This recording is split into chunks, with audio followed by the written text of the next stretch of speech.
اسی طرح ایمان اور اطاعت کا مستحق ہے جس طرح کوئی عقیدہ یا کوئی حکم قرآن میں آیا ہو۔ لیکن بات توجہ طلب اور سمجھنے کی یہ ہے کہ بعض قول رسول اور بعض روایات جو حدیث کی کتابوں میں ملتی ہیں وہ ایک چیز نہیں، اور نہ ہی ان روایات کو اسناد کے لحاظ سے آیات قرآنی کا ہم پلہ قرار دیا جا سکتا ہے۔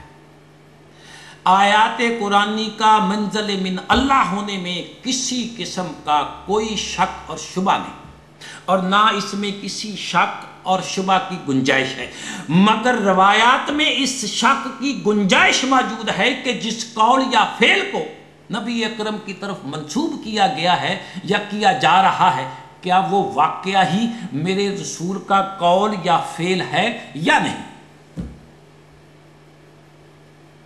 بخاری اور مسلم میں ابھی ایسی بیسیوں روایات موجود ہیں جنہیں قول رسول قرار نہیں دیا جا سکتا۔ چنانچہ یہ دعویٰ کرنا صحیح نہیں کہ بخاری میں جتنی احادیث موجود ہیں ان کے مضامین کو بھی یوں کا توں بلا تنقید قبول کر لینا چاہیے۔ بادی النظر میں یہ بات صحیح معلوم ہوتی ہے کہ ایسے قول و فعل اور حدیث کو تواتر کا درجہ حاصل ہونا چاہیے جن کے دیکھنے اور سننے والے بکثرت ہوں اور ایماندار ہوں، سچے ہوں، سکا ہوں، لیکن ایسا ممکن نہیں۔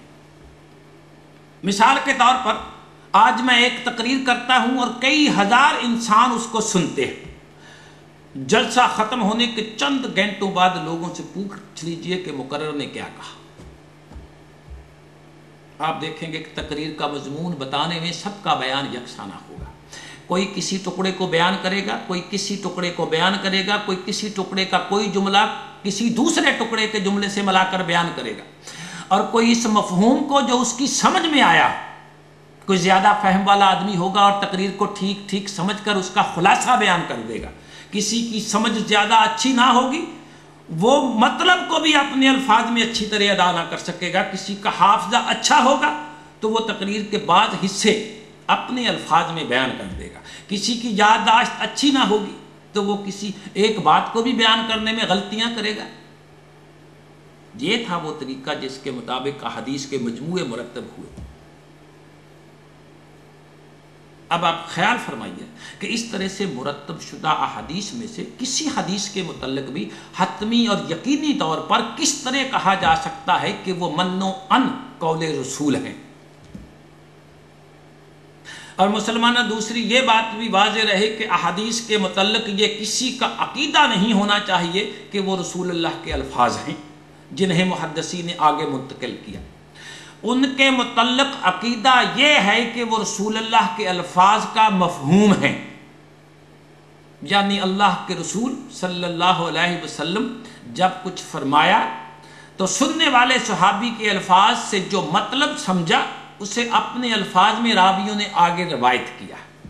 اس طرح یہ مفہوم مختلف راویوں کے الفاظ میں آگے سے آگے منتقل ہوتا چلا گیا تا آنکہ آخری راوی کا بیان محدث نے حدیث کے مجموعہ میں شامل کر دیا۔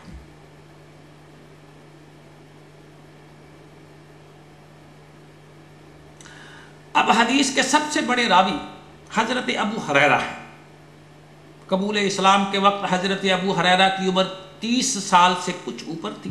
اسلام لانے کے بعد وہ حضرت کی صحبت میں تقریباً 4 سال رہے۔ وہ ان غربا میں سے تھے جو اہل صفا کہلاتے تھے۔ ان کی وفات 59 ہجری میں ہوتی ہے۔ ایک حدیث کے مطابق انہوں نے حضرت عائشہ کی نماز جنازہ میں شرکت کی۔ انہوں نے 78 برس کی عمر میں وفات پائی۔ اگرچہ ابو ہریرہ رضی اللہ عنہ نے حضور صلی اللہ علیہ وسلم کی وفات سے صرف 4 سال قبل اسلام قبول کیا تھا، تاہم وہ بہت سی احادیث کے راوی ہیں، اور جو احادیث اور روایت ان سے مروی ہیں ان کی تعداد 5375 ہے۔ 5375، مگر عوام قسم کے محدثین کے فیصلے کے اعتبار سے ان میں سے صرف 325 متفق علیہ درست ہیں، باقی 5050 حدیث ناقابل اعتماد ہیں۔ اب آپ اندازہ فرمائیں۔ پھر جیسا کہ سب مسلمان جانتے ہیں کہ حدیث کے سب سے بڑے مصنف امام بخاری ہیں، وہ بخاری شریف میں لکھتے ہیں باب کتاب علم میں، ایک دفعہ ابو ہریرہ نے حضرت سے عرض کیا کہ میں جو کچھ سنتا ہوں بھول جاتا ہوں۔ حضور نے فرمایا جب میں کچھ کہا کروں تو تم اپنا جبہ پھیلا دیا کرو، چنانچہ ابو ہریرہ نے ایسا ہی کیا۔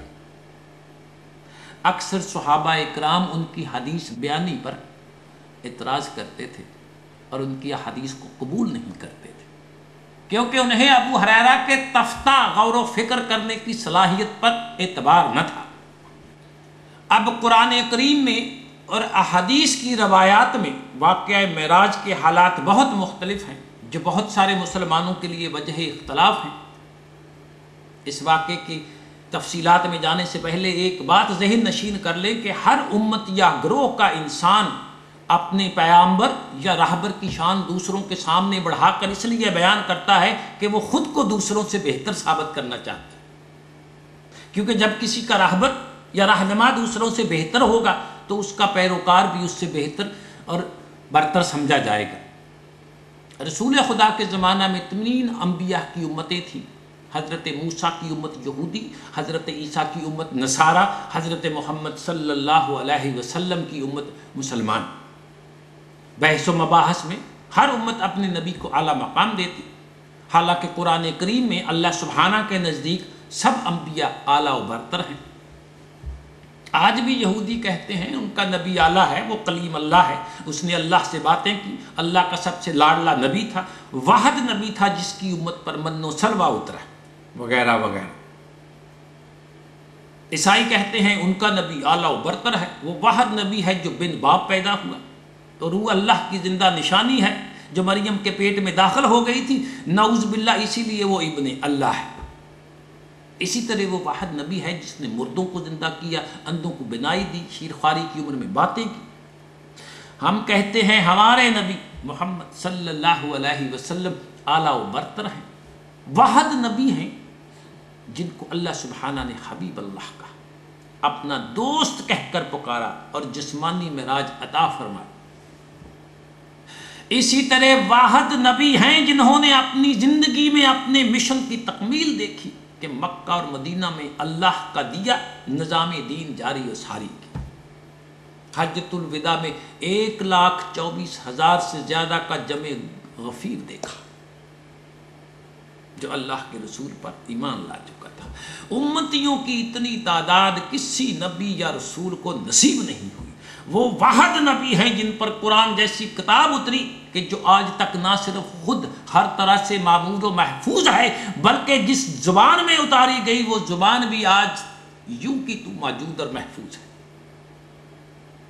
بہرحال واقعہ معراج جب یہود و نصارہ نے سنا تو کچھ نے برملا تکذیب کر دی، کچھ نے تصدیق کی اور کچھ نے اس انداز سے تائید کی کہ ان کی اپنی بات اوپر رہ جائے۔